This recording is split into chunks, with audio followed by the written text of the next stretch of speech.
কার্তিক নাকি ভাই? ভালো আছিস ভাই? তুই আর বসে আছিস কেন? আর কি বলবো, মেয়ে পাচ্ছে না, ভালো বিয়ে হয়ে যাচ্ছে। তুই চাপ নিস না, তোর জন্য আমি মেয়ে দেখছি। ঠিক আছে, একটু ওয়েট কর, আমি একটু হ্যাঁ। আরে তোর জন্য মেয়ে দেখবো তো, তুই আমি একসঙ্গে যাবো মেয়ে দেখতে। ঠিক আছে। আমি 2 মিনিট ওকে টাইম দিবি, একটা মেয়েকে ফোন করবো, একবার তুই ডিপলি ওকে সঙ্গে চিন্তা বিয়ে দিয়ে করতো। দেবো। ঠিক আছে। তুই রাজি তো? হ্যাঁ হ্যাঁ, হ্যাঁ। ফ্লিপকার্ট করে গেল। তুই ফোনে দিয়ে করবি? হ্যাঁ, ফোনে দিয়ে হচ্ছি তো।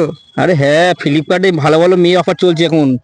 যে মেয়ে বলবি এই মেয়েকে ফ্লিপকার্ট দেওয়া করে দেবো। দেখ কোন মেয়েটা পছন্দ হয়, এটা চলবে? না, এইটা। কোনটা, এইটা? হ্যাঁ। কত টাকা ক্যাশ দিবি একে? আর 2,000 টাকা। 2,000 টাকা বিয়ে করবি? হ্যাঁ ঠিক আছে, তাই হোক। চল তাহলে হাজারতলা মন্দিরে যাই, তো বিয়েটা হ্যাঁ। দিয়ে আসি। চল।